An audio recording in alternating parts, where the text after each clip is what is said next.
ሰላም የአፍታ ንባብ ተከታታዮች እንደምን አላችሁ? ዛሬ በአዲስ ርዕሰ ጉዳይ መጥቻለሁ። ቻናሉ ሰብስክራይብ፣ ላይክ እና ሼር አድርጉት። ቀጥታ ወደ ትምህርቱ ገባለሁ። ዛሬ የምንመለከተው የትምህርት ይዘት የልብ ወለድ አላባውያን ወይም የልብ ወለድ መሰረታዊ ነገሮች ብለን የምንጠራቸውን ይሆናል ማለት ነው።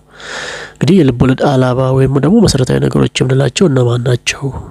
ምንድናቸው? ጥቅማቸውስ ምንድነው የሚለውን እንመለከታለን ማለት ነው። ወደ መጀመሪያው የልብ ወለድ አላባ ስንመለከት የመጀመሪያ የምናገኘው ታሪክ ነው። በነገራችን ላይ ወደ 7 የልብ ወለድ አላባውያን አሉ። እነሱን አንድ ባንድ እንመለከታለን። የመጀመሪያው ታሪክ ነው። ታሪክ ወይም ስቶሪ ብለን የምንጠራው ነው። እንግዲህ ታሪክን በልዩ መንገድ መግለጽ እንችላለን። ታሪክ ማለት የልብ ወለዱ ተቀዳሚ ነገር ነው። ልብ ወለዱ ስለሚጻፍለት ጉዳይ ወይ ደግሞ ልብ ወለዱ ስለሚያነሳው ጉዳይ ነው ማለት ነው ታሪክ የምንለው። ስለዚህ ታሪክ የልብ ወለድ ዋና ነገር ነው።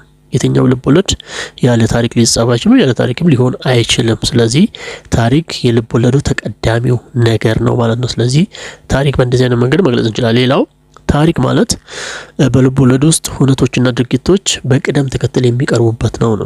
የሁነቶችና ድርጊቶች በቅደም ተከተል የሚቀርቡበት ሂደት እሱን ታሪክ ብለን እናስቀምጠዋለን ማለት ነው። ስለዚህ የልብ ወለድ ታሪክ አጓጊነት በሰው ልጅ ዘንድ ተቀባይነት እንዲኖረው ምን መሆን አለበት?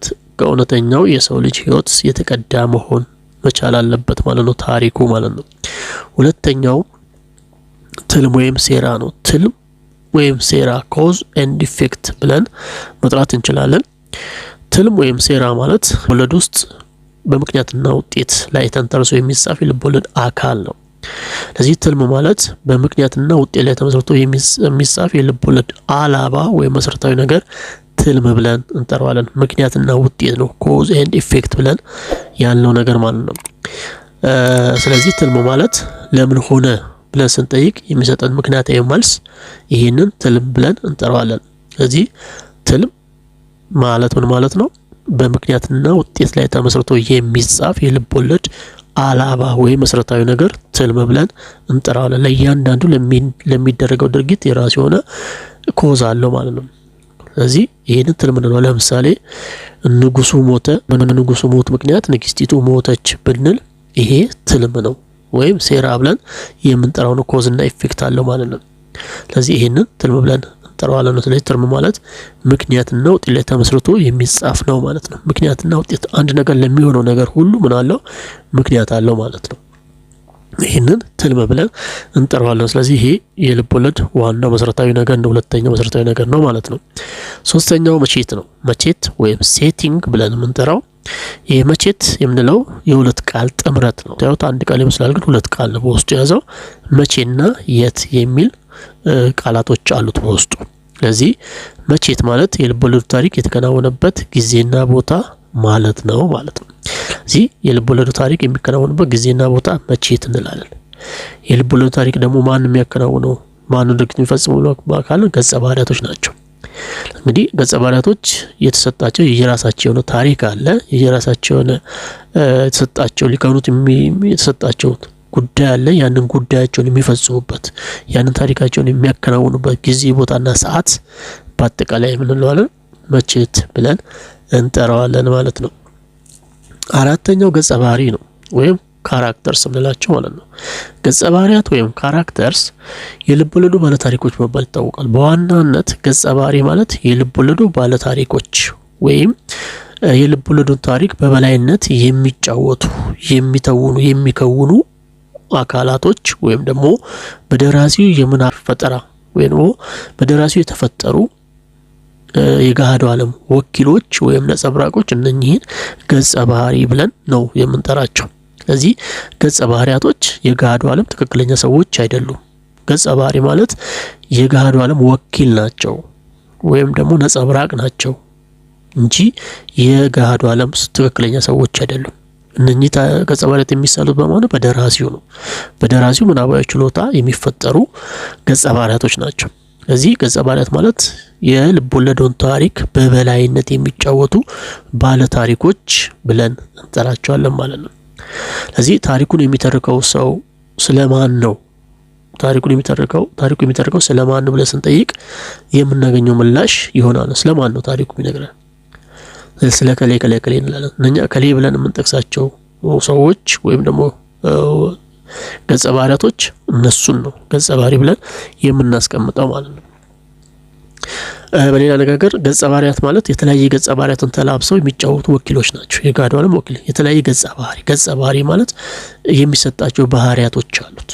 ለምሳሌ ክፉ ነው የሚሰጠው ገጸ ባህሪ ያለ ደግ፣ የዋህ፣ ሩህሩህ፣ ሰካራም፣ አጭበርባሪ፣ ሌባ እነኚህ የመሳሰሉ ገጸ ባህሪያቶች ይሰጣቸዋል። እነኛን ገጸ ባህሪያቶች የሚጫወቱ ሌባውም የሌብነትን፣ ሰካራሙም የሰካራምነትን፣ ደጉም የደግነትን፣ አዛኙም የአዛኝነትን ሁሉም የራሱን ገጸ ባህሪ የሚጫወቱ ሰዎች የገሃዱ ዓለም ወኪሎች ወይም ደግሞ ነጸብራቆች ወይም አምሳያዎች እነሱን ገጸ ባህሪ ብለን እንጠራቸዋለን ማለት ነው። ዋናው ነገር ግን ገጸ ባህሪ ማለት የልብ ወለዱ ባለ ታሪኮች ናቸው ማለት ነው። ታሪኩ የማን ብለን ስጠይቅ የገጸ ባህሪያቶቹ ነው ብለን ነው ልንመልስ የምንችለው። ስለዚህ ይሄ ዋነኛው የልብ ወለድ አላባ ነው ማለት ነው። አምስተኛው ግጭት ነው ወይም ኮንፍሊክት የምንለው ማለት ነው። ግጭት ለልብ ወለዱ ወሳኙና አስፈላጊው ነገር ነው። ግጭት ማለት በገጸ ባህሪያት መካከል የሚፈጠር አለመግባባት ግጭት እንለዋለን ማለት ነው። እዚህ ግጭት የልብ ወለዱ የጀርባ አጥንት ነው ማለት እንችላለን። ስለዚህ ይሄ የጀርባ አጥንት የሆነው ግጭት የልብ ወለድ አላባ ገጸ ባህሪያቶች ወደ አላስፈላጊ ነገር በሚገቡበት ሰዓት የሚፈጠረው ጉዳዩም ነገር እሱን ግጭት ብለን ነው የምናስቀምጠው። ስለዚህ ግጭት ገጸ ባህሪያት ወደ ግጭት ውስጥ ለመግባት በቂ የሆነ ምክንያት ሊኖራቸው ይገባል። ተአማኒነት ያለው መሆን አለበት። ግጭቱ አሳማኝ ነው ወይ የሚለውንም ከግምት ውስጥ ማስገባት አለበት። በተለይ ደራሲው እዚህ ጋር በደንብ አድርጎ ማየት ያለበት ጉዳይ ነው። ሌላው ልብ ሰቃይ መሆን አለበት እና ታሪኩን ወደፊት የሚያራምድ መሆን መቻል አለበት። ግጭት ዝም ብሎ ገጸ ባህሪያቶች ማጋጨት ብቻ ሳይሆን ወይ ደግሞ ወደ ነገር ውስጥ ገብተው እዛ ውስጥ እንዲፍጨረጨሩ ማድረግ ሳይሆን ያ የሚጋጩበት ወይ ደግሞ ወደ ግጭቱ እንዲገቡ የገፋፋቸው ነገር ራሱ በሰዎች ዘንድ ተአማኒነት ያለው ወይም ደግሞ ሪያሊቲ መሆን መቻል አለበት ነው። አንዳንዴ ስናየው ይሄ ዝም ብሎ ለማይረባ ነገር እንደዚህ አይነት ችግር ውስጥ ይገባል እንዲህ ብለን ልንል እንችላለን። ያ እንዳይፈጠር ገጸ ባህሪያት ወደ ግጭት ውስጥ በሚገቡበት ሰዓት ግጭት ውስጥ ለመግባት የሚያነሳሳቸው ነገር ምክንያታዊ መሆን አለበት ነው። ተአማኒነት ያለው መሆን አለበት ነው። ልብ ሰቃይና አንጠልጣይ መሆን አለበት ነው። ከዛ ውጪ ዝም ብለን የምንጽፈው ነገር ከሆነ እሱ ግጭት ልንለው አንችልም። ስለዚህ ግጭት ለልብ ወለድ በጣም ወሳኝ ነው፣ ለአንባቢው በጣም ወሳኝ ነው። ስለዚህ አንባቢው ታሪኩ ወደፊት ቶሎ ለማንበብ እንዲጓጓ ለማድረግ ግጭት ወይም በገጸ ባህሪያት የሚደረግ ግጭትና ወይም ውጣ ውረዶች በጣም አስፈላጊ ናቸው ማለት ነው። ስለዚህ ይሄ ከግምት ውስጥ መግባት አለበት ነው። ስድስተኛው የልብ ወለድ አላባው የመሰረታዊ ነገር ብለን የምንጠራው ጭብጥ ወይም ቲም ነው። ጭብጥ ማለት ልብ ወለዱ ሊነግረን የፈለገው ነገር ምንድን ነው? ለእኛ ሊያስተላልፍልን የፈለገው ትምህርት ወይም እውቀት ወይም ፍሬ ነገር ጭብጥ እንለዋለን። ስለዚህ ጭብጥ ማለት ልብ ወለዱ ሊነግረን ወይም ሊያስተላልፍልን የፈለገው መልእክት ልንለው እንችላለን፣ ወይም የልብ ወለዱ ማዕከላዊ ሀሳብ ልንለው እንችላለን፣ አሊያም የልብ ወለዱ ፍሬ ነገር ልንለው እንችላለን። ልብ ወለዱ ሊነግረን የፈለገው ነገር ሊያስተምረን የፈለገው ነገር ምንድን ነው? ወይም አንብበን ከልብ ወለዱ ላይ ያገኘነው እውቀት ምንድን ነው? ያ ያገኘነው እውቀት ወይም ደግሞ መሰረታዊ ነገር እሱን ጭብጥ ብለን ነው የምናስቀምጠው። ስለዚህ ጭብጥ ልብ ወለዱን አንብበን ካነበብን በኋላ የምናገኘው እውቀት የምናገኘው ትምህርት እሱን ጭብጥ እንለዋለን። ሰባተኛው አንጻር ነው። አንጻር ወይ ቪው ነው። አንጻር ማለት የልብ ወለዱ ያተራረክ ስልት ነው፣ ወይም ልብ ወለዱ የሚቀርብበት ዘዴ ትልም እንለዋለን ማለት ነው። አንጻር እንላለን። ስለዚህ አንጻር የልብ ወለዱ ደራሲ ታሪኩን ለአንባቢው ያቀረበበት ወይም የተረከበት ዘዴ ማለት ነው። ይህ ማለት ታሪኩን የሚነግረን ማን ነው፣ ከታሪኩ ጋር ያለው ግንኙነት ምንድነው የሚሉትን መልስ የሚሰጥ ወይም ደግሞ ይመልሳል። እንደዚህ አይነት ጥያቄዎችን የሚመልስ የልብ ወለድ አላባ አንጻር እንለዋለን ማለት ነው። ይህ አንጻር ማለት የልብ ወለዱ ጽሁፍ የሚቀርብበት ዘዴ አሊያም የልብ ወለዱ ደራሲ ታሪኩን ለአንባቢው የሚያቀርብበት መንገድ ወይም ደግሞ ያተራረክ ዘዴ እሱን አንጻር ብለን እንጠራዋለን ማለት ነው። እንግዲህ ውድ ተከታታዮቻችን ለዛሬ ያስቆላችሁ የትምህርት ይዘት ይሄን ይመስላል። የተወሰነ ነገር እንዳገኛችሁ ተስፋ በማድረግ የዛሬውን በዚህ ያበቃለሁ። እንግዲህ እኔም የበለጠ እንድነሳሳ ቻናሉን ሰብስክራይብ፣ ላይክ እና ሼር አድርጉት።